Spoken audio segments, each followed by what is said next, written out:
The Galactic Military Academy's Advanced Tactics classroom buzzed with nervous energy as cadets from 12 different species settled into their neural interface pods. Commander Zixtal, a towering crystalline from the Andorian Collective, adjusted the holographic displays floating above each station. Today's lesson would focus on theoretical combat scenarios, something the Academy had been teaching for 3 centuries without a single real conflict in the galaxy. Cadet Vorth, a young reptilian with emerald scales that shimmered under the artificial lighting, glanced nervously at his pod's control panel. Like most of his generation, he had grown up during the Great Peace, a period of unprecedented galactic harmony that began when the Terrans joined the Galactic Federation 50 years ago. War was something studied in history classes, not something anyone expected to experience. Today we examine theoretical siege warfare, Commander Zixtal announced, his crystalline form refracting the classroom's light into rainbow patterns across the walls. Your neural interfaces will simulate various scenarios based on historical conflicts from pre-Federation archives. The commander's 6 arms worked simultaneously across multiple control surfaces, uploading data packets to each cadet's station. Remember, these are purely educational exercises. The Federation has maintained peace through diplomacy and mutual understanding. Violence is an obsolete concept. Cadet Thrix, a gaseous being from the Nebula colonies, pulsed a gentle blue color that indicated curiosity among her species. She had always wondered about the mysterious Terrans who seemed so different from other Federation members. Unlike the logical crystallines, the hive-minded insectoids, or the peaceful Aquarians, Terrans appeared to operate on principles that defied conventional wisdom. As the neural interfaces activated, each cadet found themselves immersed in a 3-dimensional battlefield simulation. The scenario appeared straightforward. Defend a fortified position against overwhelming odds using limited resources. Standard Federation doctrine emphasized negotiation and strategic withdrawal when facing superior forces. Vorth watched his display as thousands of enemy units advanced toward his virtual fortress. Following his training, he immediately opened communication channels, preparing to negotiate a peaceful resolution. The simulation's parameters, however, seemed different from previous exercises. The approaching forces ignored all diplomatic overtures, continuing their advance with mechanical determination. "This is unusual," whispered Cadet Mordex, a 4-armed warrior caste member whose species had abandoned violence generations ago. "The enemy units aren't responding to standard peace protocols." Commander Zixtal noticed the confusion spreading through his classroom. Several cadets were struggling with the simulation's aggressive parameters, unsure how to proceed when negotiation failed. "Perhaps we should examine some historical reference materials," he suggested, activating the Academy's vast archives. The search algorithms quickly located relevant materials from Earth's pre-Federation period. What appeared on the screens caused an immediate stir throughout the classroom. Unlike other species' historical records, which showed gradual evolution toward peace and cooperation, human archives contained detailed documentation of something called warfare. Cadet Yelna, a graceful being whose species communicated through harmonic vibrations, stopped her humming altogether as footage began playing. The video showed humans engaged in activities that seemed impossible to understand. They deliberately placed themselves in dangerous situations, used tools designed to cause harm, and demonstrated behaviors that contradicted everything the Academy taught about intelligent life. The first video showed something called the Siege of Stalingrad. Humans defended a city against overwhelming odds, refusing to surrender even when facing certain destruction. They fought building by building, room by room, using tactics that seemed to prioritize determination over logical analysis. When supplies ran low, they improvised weapons from debris and continued fighting. Vorth's scales shifted to a deep purple, indicating confusion among his species. These humans appear to be deliberately choosing the most difficult path available. Why don't they simply negotiate or withdraw to preserve their lives? Commander Zixtal paused the footage, his crystalline form flickering with uncertainty. He had taught military theory for decades, but this material challenged fundamental assumptions about intelligent behavior. Perhaps these are fictional dramatizations, he suggested hopefully. Surely no species would actually engage in such destructive activities. The Academy's archives, however, contained thousands of hours of verified historical footage. Battle after battle, Conflict after conflict, all showing humans engaging in activities that seemed to defy rational explanation. They fought in trenches filled with toxic gas, charged across open fields under enemy fire, and held defensive positions against impossible odds. Cadet Thrix's gaseous form began shifting through rapid color changes, a sign of deep processing among her kind. Commander, these recordings show humans accomplishing objectives that our simulations classify as impossible. How are they achieving success in scenarios where standard tactics predict total failure? The question hung in the air as more footage played. Humans defending the Alamo knew they faced certain death but fought anyway. Marines on Iwo Jima advanced up fortified mountains despite overwhelming enemy fire. Soldiers at the Battle of the Bulge held their positions in freezing, whether without adequate supplies or reinforcements. What disturbed the cadets most was that these weren't isolated incidents of irrational behavior. The human archives contained centuries of such conflicts, each showing the same impossible pattern. Humans choosing to fight when logic dictated surrender, finding ways to win when victory seemed mathematically impossible, and displaying levels of determination that existing psychological models couldn't explain. There must be some error in the translation protocols, Commander Zixtel muttered, checking his systems repeatedly. No species could survive to spaceflight capability with such destructive tendencies. Yet the evidence continued mounting. Humans had fought each other for resources, territory, ideology, and sometimes for reasons that seemed completely abstract. They had developed weapons of incredible sophistication, strategies of remarkable complexity, and demonstrated a capacity for violence that exceeded anything in the galactic archives. Cadet Vorth tentatively raised one clawed hand. Commander, if these recordings are accurate, what does this mean for our current military simulations? Everything we've learned suggests that intelligent species naturally evolve toward peaceful cooperation. The classroom fell silent as the implications began settling in. For 50 years, the Galactic Federation had welcomed humans as junior partners, appreciating their innovative technology and diplomatic skills. But these archives revealed something far more complex and potentially dangerous than anyone had imagined. As the neural interface simulations continued running in the background, several cadets noticed something remarkable happening. When they applied tactics observed in the human footage, their virtual defensive positions began holding against overwhelming odds. Strategies that violated every principle of logical military theory were somehow producing impossible results within the Academy's own simulation systems. The second day of classes brought unprecedented chaos to the Galactic Military Academy. Word had spread overnight about the human war archives, and cadets from across the galaxy had requested access to the mysterious footage. Commander Zixtel found himself facing a classroom packed with students from species that had never shown interest in military theory before. Cadet Vorth arrived early. His emerald scales now permanently shifted to the deep purple of confusion. He had spent the entire night in the Academy's archives, watching human conflicts with growing bewilderment. Every video challenged his understanding of intelligent behavior, yet the results spoke for themselves. Humans had somehow survived thousands of years of constant warfare to become spacefaring civilization. I ran additional simulations last night, Vorth announced to his classmates. Using human tactics from something called World War II, I successfully defended against numerical odds of 50 to 1. The Academy's computers classify this as statistically impossible. Cadet Thrix pulsed rapid sequences of yellow and orange, indicating excitement among her gaseous species. I studied their siege warfare techniques. Humans don't just defend positions, they seem to improve them while under attack. They use enemy fire to strengthen their fortifications and turn disadvantages into strategic advantages. More cadets filed into the classroom, including several advanced students from the Academy's Strategic Command Program. Among them was Cadet Krindar, a hive-minded insectoid whose species shared collective consciousness across billions of individuals.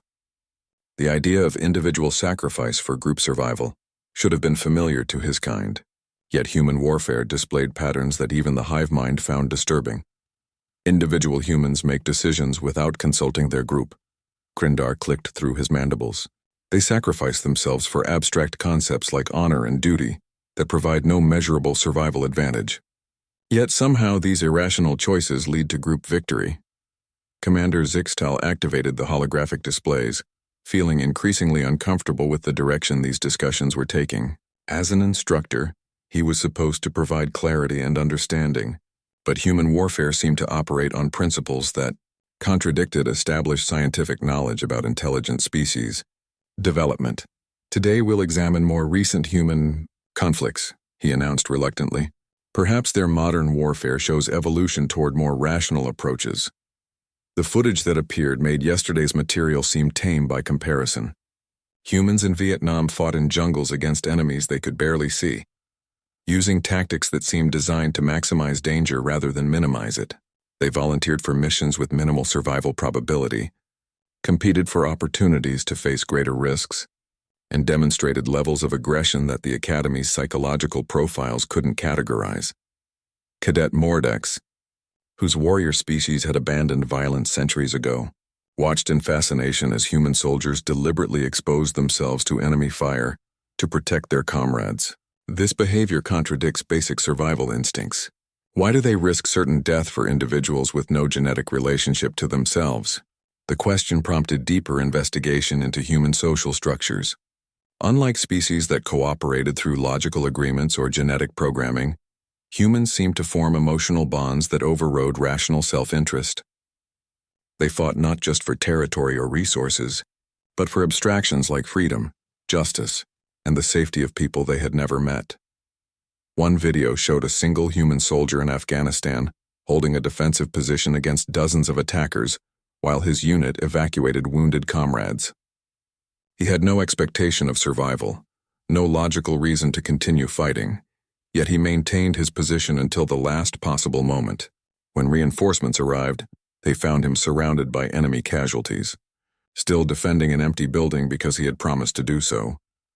"This is deeply disturbing," whispered Cadet Yelna, her harmonic vibrations creating dissonant notes that indicated distress. Humans appear to operate on principles that should have caused their extinction millions of years ago. How did a species with such destructive tendencies survive long enough to develop technology? The Academy's archives provided part of the answer. Human technological development had been driven largely by military necessity. Their need for better weapons had led to improved metallurgy, electronics, and engineering.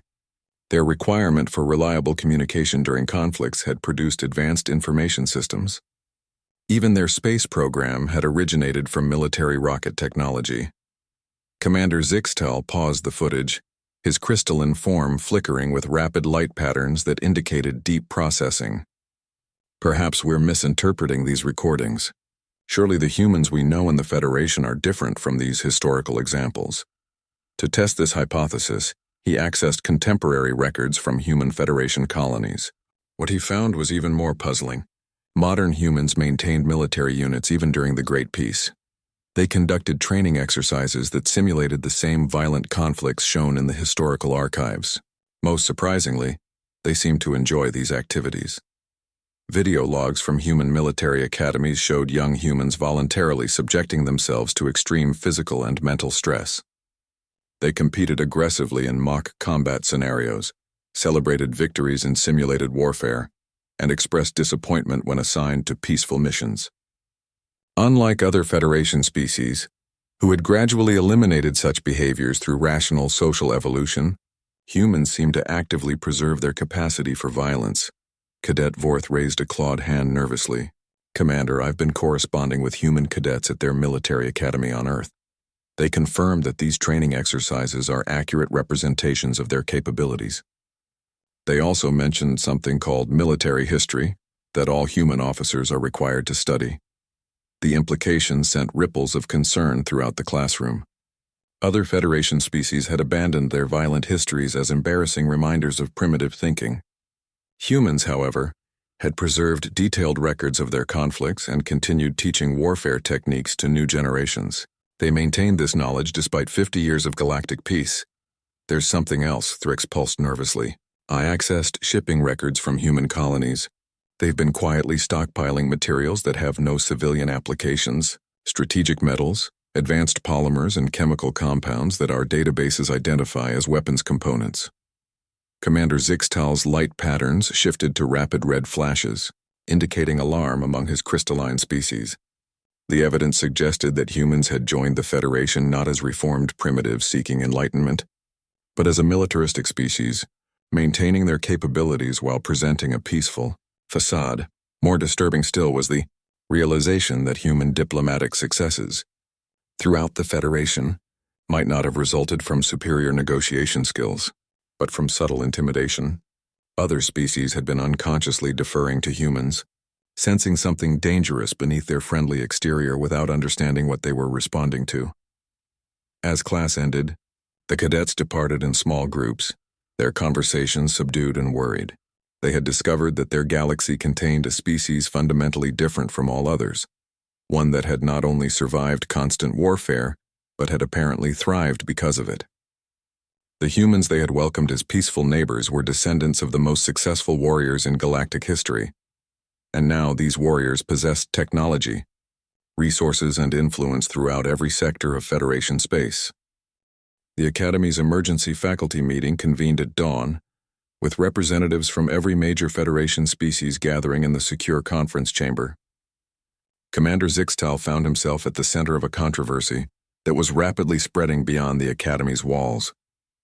His innocent tactical exercise had uncovered information that threatened the very foundations of galactic peace.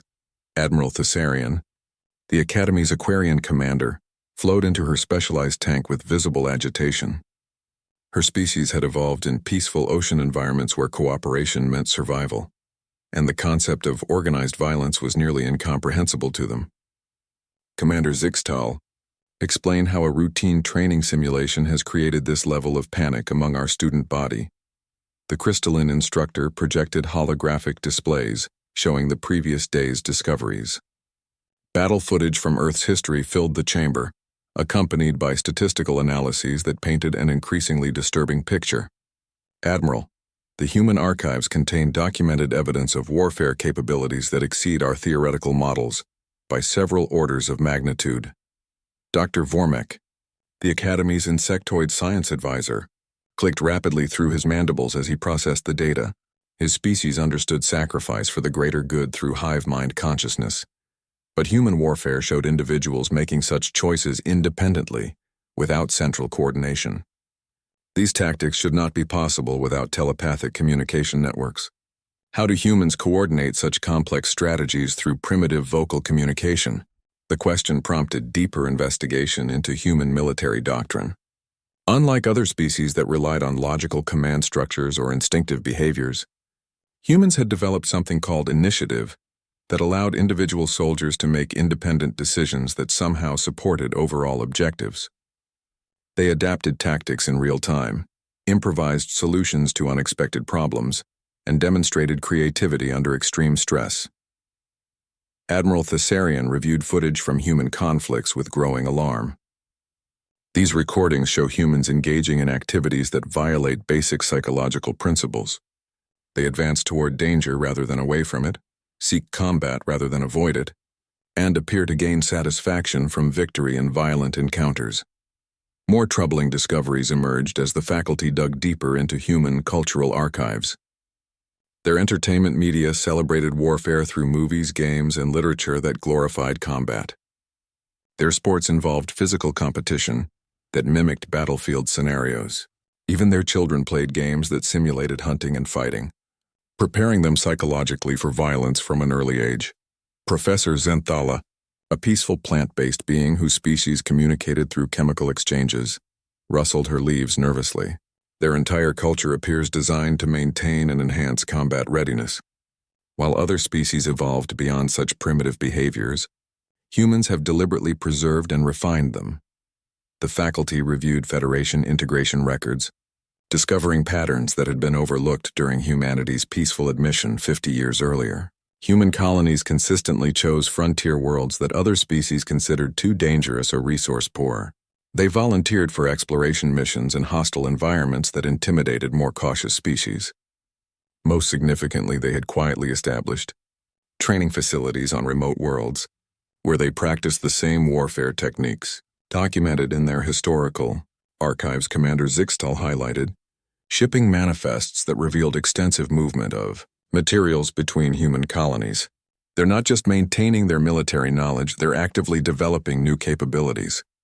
These supply chains suggest weapons research programs that have no defensive applications. The implications were staggering.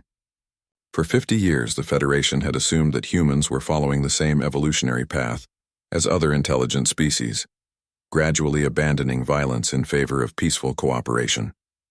Instead, humans had been using Federation resources and technology to enhance their already formidable military capabilities while maintaining perfect diplomatic facades. Admiral Thessarian accessed communication logs from human Federation representatives, searching for evidence of their true intentions.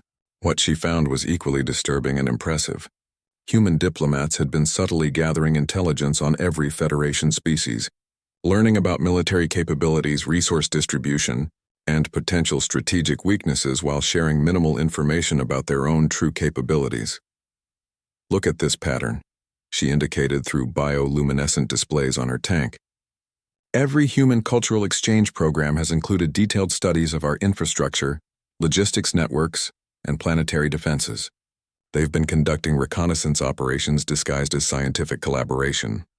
Dr. Vormek's analysis of human technological contributions revealed another layer of concern. Many human innovations had dual-use applications that enhanced both civilian and military capabilities. Their improved faster-than-light communication systems could coordinate fleet movements across galactic distances. Their advanced manufacturing techniques could rapidly produce weapons and equipment. Their medical advances could sustain populations through extended conflicts. The faculty faced an unprecedented dilemma. They had discovered that the Federation contained a species that had never truly abandoned warfare, despite 50 years of peaceful behavior. Humans possessed capabilities that could threaten every other member species, yet they had shown no hostile intentions and had contributed significantly to galactic prosperity. Professor Zenthala posed the critical question through her chemical communications. How do we proceed with this information? Do we warn the Federation Council about potential human capabilities? Or do we risk creating the very conflict we're trying to prevent? The dilemma deepened when they considered human behavior during previous crises. When natural disasters struck Federation worlds, humans consistently provided aid with remarkable efficiency and organization. When the Rimworld plague threatened multiple species, human medical teams had worked tirelessly to develop treatments. Their peaceful contributions to Federation society were as impressive as their historical military achievements. Commander Zixtal reviewed psychological profiles of human cadets, finding individuals who seemed genuinely committed to peaceful ideals, yet possessed underlying capabilities that other species lacked. Perhaps the question isn't whether humans are dangerous, but whether their unique capabilities might actually be necessary. This suggestion created uncomfortable silence throughout the chamber. For centuries, Federation doctrine had emphasized that intelligence naturally evolved toward peaceful cooperation. The existence of a successful warrior species challenged fundamental assumptions about the nature of civilization itself. Admiral Thessarian made the decision that would define the Academy's response. We need more information before taking any action. I'm authorizing expanded research into human military history and capabilities. But this investigation must remain classified until we understand the full implications. The meeting concluded with assignments for continued research, but every faculty member left with the same troubling realization. They had welcomed humans as peaceful neighbors, but the evidence suggested they were something far more complex and potentially dangerous. The Federation's greatest diplomatic success might actually represent its greatest strategic vulnerability. As night fell over the Academy, faculty members across multiple species found themselves experiencing something their peaceful cultures had nearly forgotten: the primal fear of encountering a superior predator. 3 weeks after the initial discovery, the Academy's investigation had expanded far beyond academic curiosity. Secret research teams across multiple departments were analyzing human capabilities with growing unease. What they found challenged every assumption about human integration into galactic society, revealing a species that had been quietly preparing for possibilities that other races could barely imagine. Cadet Vorth had become obsessed with human tactical doctrine, spending every free hour studying their approach to warfare. Unlike other species that developed military theory through logical analysis, humans seemed to understand combat on an intuitive level, that defied systematic explanation. Their strategies incorporated factors that Academy computers couldn't quantify: morale, determination, and something humans called fighting spirit. "I've run the same simulation 1,000 times," Vorth reported to his study group in a secure conference room. "Using standard Federation tactics, defending forces are overwhelmed within hours. But when I apply human strategies from their Korean War, a single battalion can hold off entire armies indefinitely." The key difference wasn't technology or numbers, but approach. Federation military doctrine emphasized minimizing casualties and preserving resources through efficient tactics. Human doctrine accepted casualties as inevitable, while focusing on achieving objectives regardless of cost. They planned for scenarios where rational forces would surrender, then developed methods to keep fighting anyway. Cadet Thrix had been analyzing human industrial capabilities during wartime, discovering production achievements that seemed impossible under Federation economic models. During their World War II, humans increased manufacturing output by over 300% in less than 4 years. They converted civilian factories to weapons production, mobilized entire populations for military support, and maintained this effort for multiple years without significant social collapse. The economic implications were staggering. Human colonies throughout Federation space possessed industrial infrastructure that could theoretically be converted to military production within months. They maintained manufacturing capabilities far exceeding their apparent civilian needs, justified by economic efficiency arguments that disguised strategic preparation. More disturbing was the discovery of human educational systems. While other Federation species focused their learning on cooperation and peaceful development, human schools included mandatory studies of their military history. Young humans learned about famous battles, studied tactical principles, and absorbed cultural values that glorified sacrifice for abstract principles. Cadet Krindar's hive mind had been processing human psychological patterns, trying to understand how individuals could function effectively in combat without telepathic coordination. Their training creates artificial bonds between unrelated individuals that mimic family connections. Humans will fight to protect strangers with the same intensity they show defending their offspring. This emotional programming explained human battlefield effectiveness, but raised troubling questions about their long-term intentions. If humans could form such powerful loyalties to artificial groups, how deep did their commitment to the Federation actually run? Would they abandon galactic peace if human interests were threatened? The research teams had also uncovered evidence of ongoing human military research hidden within civilian scientific programs. Their medical advances in treating trauma had obvious battlefield applications.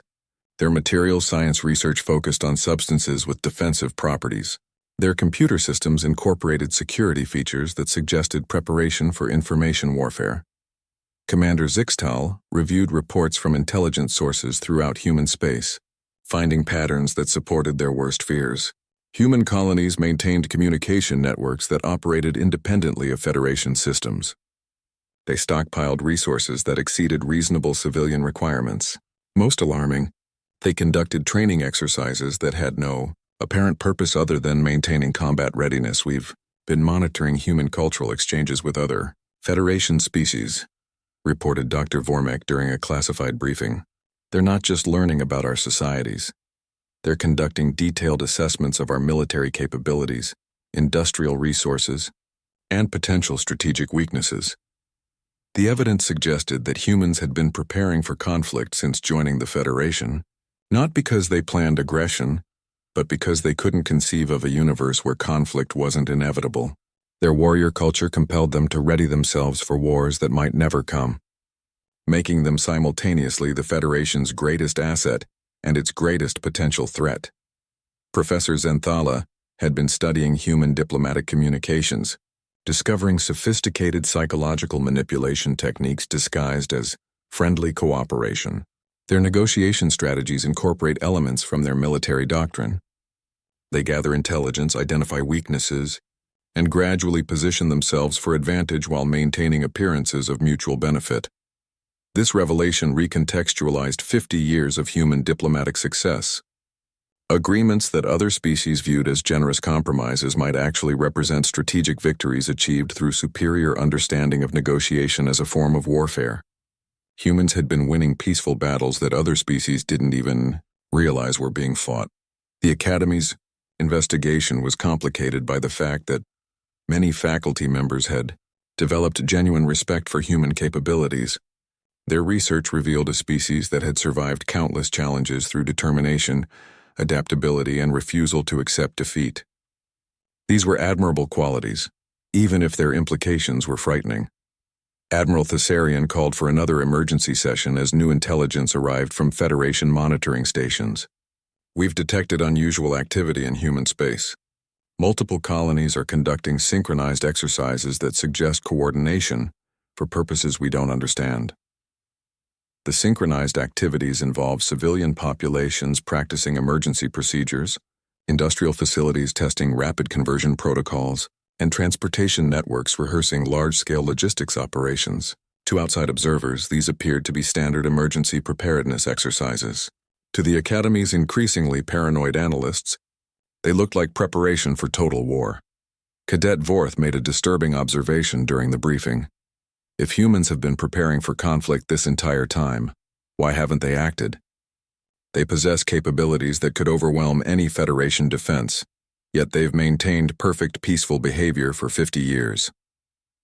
The question highlighted the central mystery of human psychology.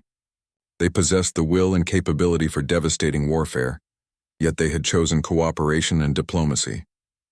They maintained military readiness while pursuing peaceful objectives. They prepared for conflicts they actively worked to prevent. Dr. Vormek offered a chilling hypothesis. Perhaps they're waiting for something specific.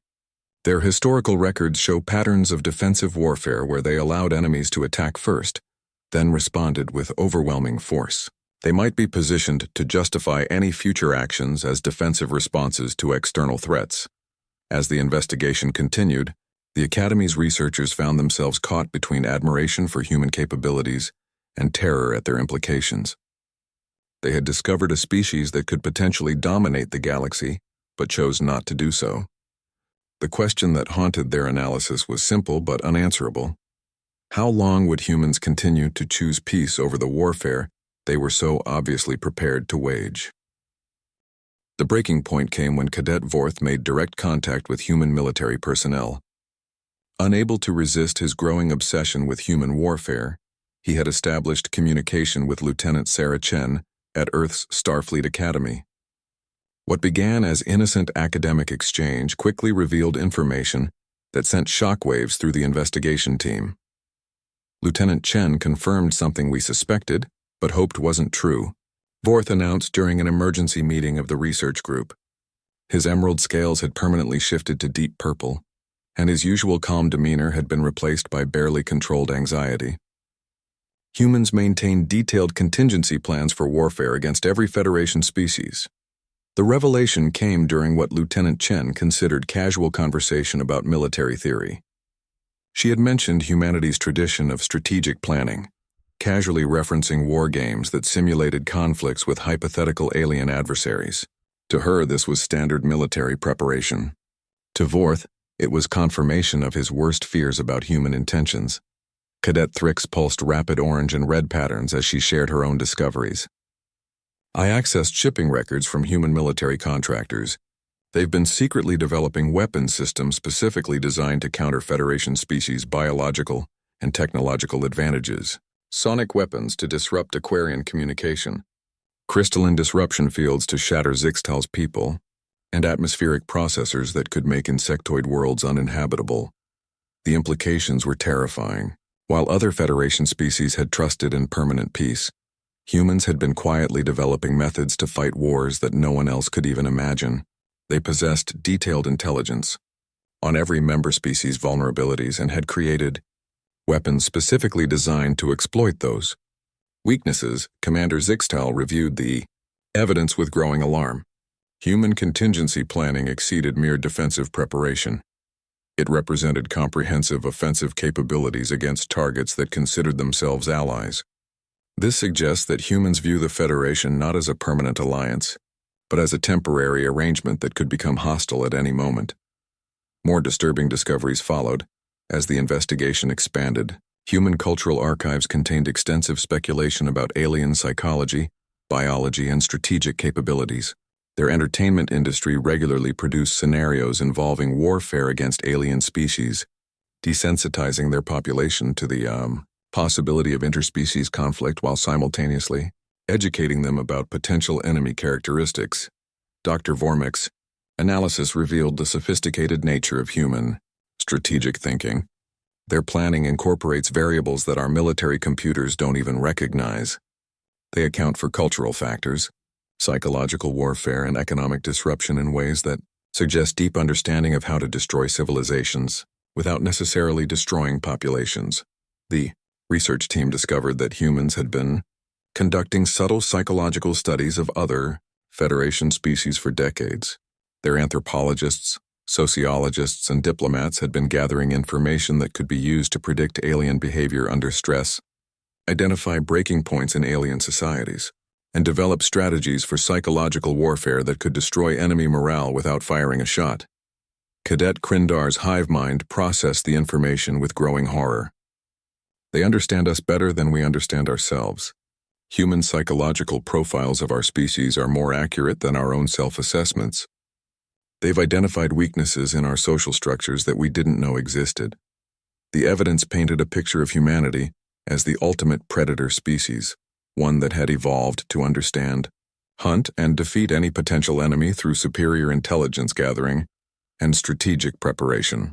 Their peaceful behavior in the Federation wasn't evidence of evolution beyond warfare, but rather demonstration of their ultimate strategic patience. Lieutenant Chen had unknowingly confirmed the Academy's worst suspicions during her conversations with Fourth Human Military Doctrine, included strategies for fighting outnumbered against technologically superior enemies, tactics for operating in hostile environments that would destroy other species, and methodologies for maintaining combat effectiveness under conditions that would cause most civilizations to surrender. She mentioned something called total war doctrine, Orth reported with trembling voice. Humans have theoretical frameworks for conflicts involving complete mobilization of their entire species. Every civilian becomes a soldier, every factory becomes a weapons manufacturer, and every world becomes a fortress. They've planned for wars lasting decades with casualty rates that would extinct most species. The Academy's investigation had uncovered the most frightening truth about humanity. They were not only prepared for interspecies warfare, but they had developed doctrines that could probably win such conflicts against any conceivable enemy. Their peaceful integration into Federation society hadn't made them weak. It had made them stronger by providing detailed knowledge of potential. Opponents Admiral Thessarian convened an emergency meeting with Federation intelligence services, presenting evidence that threatened to destabilize galactic politics. The peaceful species that made up the Federation faced a terrible choice: confront humanity about their military preparations and risk triggering the very conflict they feared, or continue trusting in human goodwill while knowing their allies possessed the capability to destroy them. Professor Zenthala offered a botanical perspective that chilled everyone present. In natural ecosystems, the most successful predators are those that appear harmless until the moment they strike. Humans have achieved the perfect evolutionary strategy. They're simultaneously the most dangerous and most trusted species in the galaxy. The investigation team realized they had stumbled upon information that could never be safely revealed. Knowledge of human military capabilities would spread panic throughout Federation space, potentially triggering the very interspecies conflicts that humans appeared to be preparing for. They were trapped by their own discovery, possessing intelligence too dangerous to share but too important to ignore. Cadet Vorth made the observation that haunted all their analysis. The most terrifying aspect isn't what humans might do, it's that they've been completely honest about their capabilities, while we refused to understand what they were telling us. Human military history had never been secret. Their warfare capabilities were documented in publicly available archives. Their strategic thinking was taught in their schools and discussed in their media.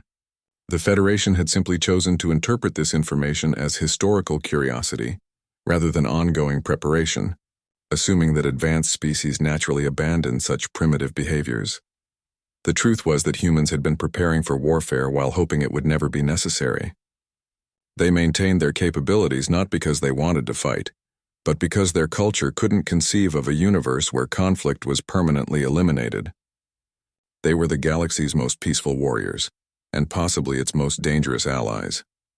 As the research team concluded their investigation, they faced the realization that their discovery had fundamentally changed their understanding of galactic politics. The Federation's 50 years of peace hadn't been maintained by mutual cooperation and logical diplomacy, but by the simple fact that the galaxy's most formidable military power had chosen not to exercise its capabilities. The crisis began with what seemed like a routine intelligence briefing. Admiral Thessarian's emergency session with Federation security chiefs was interrupted by urgent communications from the Outer Rim territories. A hostile force had been detected approaching Federation space, something that shouldn't have been possible given the galaxy's peaceful nature and advanced warning. Systems. Commander Zixtal watched the tactical displays with growing dread as sensor data streamed in from automated monitoring stations. The approaching fleet was massive, technologically advanced, and completely unknown to Federation databases. More concerning was its trajectory. The hostile force was heading directly toward populated Federation worlds with obvious military intent. How is this possible? Admiral Thessarian demanded, her bioluminescent patterns flashing rapid distress signals. Our diplomatic protocols should have established communication with any unknown species long before they reached our territory. This appears to be a deliberate military assault.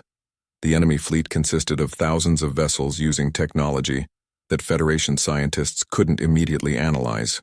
Their ships ignored all communication attempts and had destroyed several automated research stations without provocation. Intelligence estimates suggested an invasion force capable of overwhelming any Federation defense through sheer numerical superiority. Dr. Vormek processed the tactical data through his hive mind's collective intelligence, reaching conclusions that terrified him. Their approach vectors suggest detailed knowledge of our defensive capabilities. This isn't a random attack. They've been studying Federation space and have planned their assault to exploit our strategic weaknesses. The Academy's research team found themselves at the center of an unfolding nightmare. Their investigation into human military capabilities suddenly became critically relevant as the Federation faced its first existential threat in centuries. The peaceful species that made up galactic civilization had no experience with warfare and possessed no military infrastructure capable of mounting an effective defense. Emergency sessions throughout Federation space revealed the scope of the crisis. Most member species had no standing military forces beyond ceremonial honor guards. Their industrial capabilities were optimized for peaceful production and trade, not weapons manufacturing. Even their fastest ships were civilian designs unsuited for combat operations. Cadet Vorth received an urgent message from Lieutenant Chen during the emergency meetings. Her casual tone had been replaced by military professionalism that sent chills through his scales. Vorth, we're detecting unusual activity in your sector. Human fleet elements are moving toward Federation space. Is everything all right out there? The message revealed something that Federation intelligence had missed in their panic. Human military forces were mobilizing with efficiency that suggested advanced preparation. While other species struggled to comprehend the approaching threat, humans were already implementing defensive strategies that implied detailed contingency planning for exactly this scenario. Within hours, human battle fleets began appearing throughout Federation space. Ships that looked nothing like the civilian vessels humans normally used materialized from hidden bases and disguised facilities. The Academy's investigators realized that their discoveries about human military preparation had been conservative estimates. Humanity possessed naval capabilities that exceeded anything in Federation. Databases. Admiral Thessarian contacted Human Admiral Jackson directly, demanding explanations for the sudden appearance of military forces that officially didn't exist. Jackson's response provided clarity that was both reassuring and terrifying. Admiral, we've been monitoring this threat for several months. Our deep space reconnaissance detected their approach, and we've been preparing defensive measures. The revelation that humans possess deep space monitoring capabilities, unknown to Federation intelligence, added another layer of complexity to an already overwhelming situation. While other species had trusted in galactic peace, humans had maintained surveillance networks capable of detecting threats long before they became visible to conventional sensors. Commander Zixtel watched human fleet movements with professional admiration and personal terror.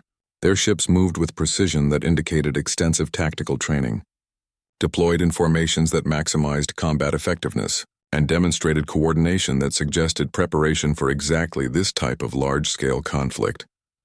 "They're not improvising," he reported to the Emergency Command Council. "Every movement follows predetermined strategies that account for enemy capabilities we're still trying to understand. They've been planning for this specific scenario." Human ground forces began deploying to critical Federation worlds with equipment that appeared designed specifically for the approaching conflict. Their soldiers carried weapons optimized for fighting the enemy technology. Their vehicles incorporated countermeasures against alien systems, and their tactics reflected detailed understanding of the invading force's capabilities. The most disturbing discovery came when Cadet Thrix accessed shipping records from recent human activities. They've been positioning supply depots throughout Federation space for months. Food, ammunition, medical supplies, and equipment stockpiles that could support extended military operations across multiple star systems. Lieutenant Chen's communications with Vorth took on an educational tone as human forces prepared for battle. "This is what we've been trying to explain about military preparation," she transmitted. "Peace isn't the natural state of the universe. It's something that must be actively defended by those capable of fighting for it." Her words reflected the fundamental difference between human and Federation worldviews. While other species had assumed that intelligence naturally evolved beyond warfare, humans understood that peaceful civilizations survived only when protected by those willing to engage in violence when necessary. As human battle fleets positioned themselves between Federation worlds and the approaching enemy, the Academy's investigators finally understood the true purpose of humanity's military preparations. They hadn't been planning aggression against Federation species. They had been preparing to defend galactic civilization against threats that peaceful races couldn't even imagine. Dr. Vormik's analysis revealed the sophisticated nature of human strategic planning. They've positioned forces to defend not just human colonies but every Federation world. Their battle plans prioritize protection of species that have no ability to defend themselves. The approaching enemy fleet had unknowingly encountered the one scenario that would reveal humanity's true capabilities. For 50 years, humans had maintained military readiness while hoping it would never be needed. Now they faced the situation their entire culture had been preparing for: a war to defend innocent civilizations against hostile forces. Admiral Thessarian received detailed briefings from Human Admiral Jackson about the coming conflict, learning that humans had been tracking the enemy's approach for months and had developed comprehensive strategies for defense. "We estimate first contact in 72 hours, Jackson reported. "All Federation civilians should evacuate to designated safe zones while we engage the hostile force." As Federation species struggled to comprehend the reality of interstellar warfare, humans calmly implemented defense plans that had been decades in preparation. The galaxy's most peaceful warriors were about to demonstrate why their capabilities had evolved, not from aggression, but from an unshakable commitment to protecting those who couldn't protect themselves. The Battle of Federation space lasted 18 hours and changed galactic civilization forever. What the Academy's cadets witnessed through tactical displays defied every assumption about intelligent species behavior, revealing humanity's true nature as the galaxy's ultimate guardians against forces that threatened peaceful existence. Cadet Vorth watched from the Academy's command center as human fleets engaged the enemy with tactics that seemed to bend reality itself. Outnumbered 10-1, human forces somehow maintained defensive positions that should have collapsed within minutes. They fought with determination that exceeded mathematical models of rational behavior, achieving impossible objectives through sheer refusal to accept defeat. "They're not just winning," Commander Zixtel observed with awe. "They're protecting every Federation world simultaneously, while conducting offensive operations that are pushing the enemy back. This level of strategic coordination should be impossible for any single species." The human battle doctrine that emerged during the conflict revealed the true purpose of their decades of preparation. Every tactic observed in their historical archives was being deployed with modern technology and galactic-scale coordination. They had evolved their warfare capabilities specifically to defend civilizations that couldn't defend themselves. Admiral Thessarian monitored communications from human fleet commanders, hearing conversations that reflected cultural values the Academy had never fully understood. Human officers discussed casualty rates and resource expenditure in terms of protecting alien civilians they had never met. They volunteered for missions with minimal survival probability specifically to shield Federation worlds from attack. "This is Admiral Jackson to all human forces," came a transmission that the Academy recorded for future analysis. "Remember that we're not fighting for territory or resources. We're fighting for the right of peaceful species to continue existing without fear. Every Federation world that survives this day validates 50 years of preparation." The enemy force had clearly expected resistance similar to what other galactic civilizations might offer. Logical defensive strategies focused on minimizing losses and preserving resources. Instead, they encountered warriors who treated the protection of non-combatants as more important than their own survival, leading to tactical decisions that consistently favored civilian safety over military efficiency. Cadet Thrix pulsed rapid combinations of colors as she processed battle data from multiple sectors. Human forces are taking enormous casualties to maintain defensive positions around worlds that contribute nothing to the war effort. They're protecting agricultural colonies and research stations that have no strategic value. This pattern reflected the fundamental difference between human military culture and the purely logical approach that enemy strategists had anticipated. Humans fought not to win in the traditional sense, but to ensure that innocent populations could continue their peaceful existence, regardless of the conflict's outcome. Lieutenant Chen's communications with Vorth during the battle provided insight into human military psychology that Academy databases had never contained. "We've been preparing for this our entire history," she transmitted from her battle station aboard a heavy cruiser. "Every war, every conflict, every tactical lesson learned, it was all preparation for the moment when we'd need to stand between peaceful civilizations and forces that would destroy them." The enemy's technological superiority became irrelevant, as human forces demonstrated tactical creativity that no computer modeling had predicted.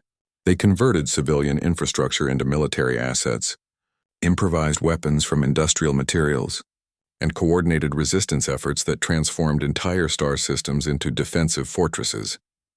Dr. Vormek's real-time analysis revealed the sophistication of human strategic thinking under pressure. They're not following predetermined battle plans, they're adapting their tactics faster than our computers can process the changes. It's as if their entire species functions as a distributed military intelligence that can respond to any threat. The turning point came when human forces began implementing strategies that seemed to violate physical laws. Ships with critical damage continued fighting beyond operational parameters. Ground forces held positions despite being cut off from supply lines.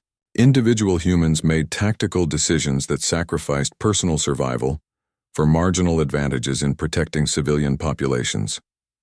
As the battle progressed, Federation species throughout the galaxy began understanding what human military exercises had actually been preparing for.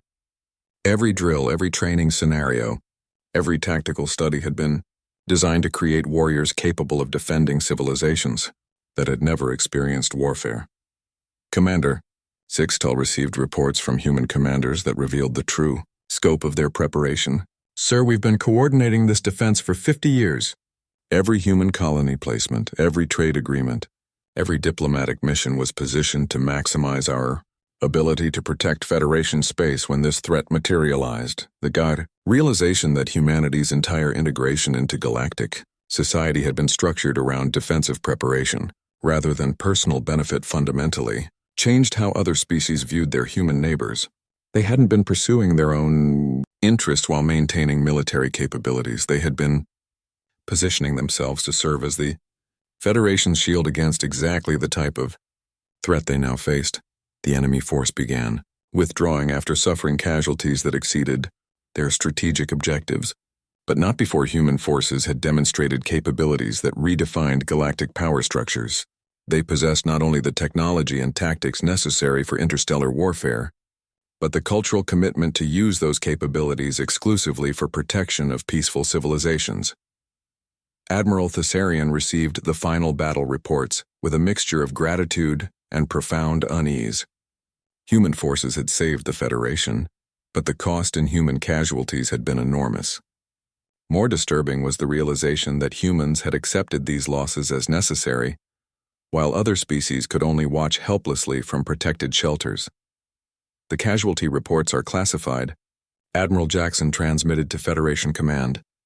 But I can tell you that every human who died in this battle knew exactly what they were fighting for. We've been preparing our entire species for this moment, and we'd make the same choices again. As the threat passed and normal operations resumed throughout Federation space, the Academy's investigation team found themselves with a new understanding of their human colleagues. They weren't the galaxy's most dangerous predators. They were its most committed protectors, willing to sacrifice everything to maintain the peaceful existence that other species took for granted. Cadet Vorth's final report summarized what they had learned. Humans didn't abandon warfare when they achieved spaceflight. They perfected it specifically to ensure that other species would never have to experience it themselves.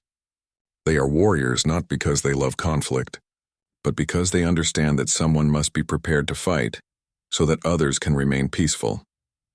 The Academy's curriculum was quietly modified to include studies of human military doctrine, not as a threat to be understood, but as a model of how advanced civilizations could maintain peace through strength. The Federation's 50 years of tranquility hadn't been achieved through superior diplomacy.